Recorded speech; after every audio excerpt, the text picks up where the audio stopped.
Welcome to my channel. ఈరోజు నేను నేతి బీరకాయ కూర చూపిస్తాను. బాగుంది, టేస్టీగా. మీరు కూడా ట్రై చేయండి నచ్చితే. బీరకాయలు వంకాయకి లాగా 4 ముక్కలు చేసుకోవాలి. ఒక వంకాయని కావాల్సిన సైజులో కట్ చేసుకొని పొట్టు తీసేయాలి.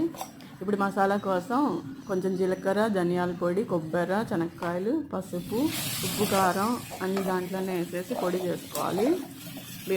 తిరగమాతలో ఆయిల్ వేసి సరిపడా ఒక ఆనియన్, 2 టమాటాలు వేసి ఆవాలు అవన్నీ తిరగమాతకు వేసేసి కరివేపాకు వేపుకోవాలి. అవి వేగినాక బీరకాయ కొంచెం ఫ్రై చేసేసి ఈ మసాలా వేసేసి మసాలా బాగా వేపుకోవాలి. కొంచెం ఎర్రగా వేపుకొని నీళ్ళు వేసి మెత్తగా ఉడికించుకోవాలి. ఎక్కువ పులుసు లేకుండా చిక్కగా ఉడికిస్తే టేస్ట్ ఉంటుంది. ట్రై చేయండి, బాగుంటుంది. చపాతీ, రొట్టె, రైస్, రాగి ముద్దలోకి కూడా బాగుంటుంది. Thanks for watching.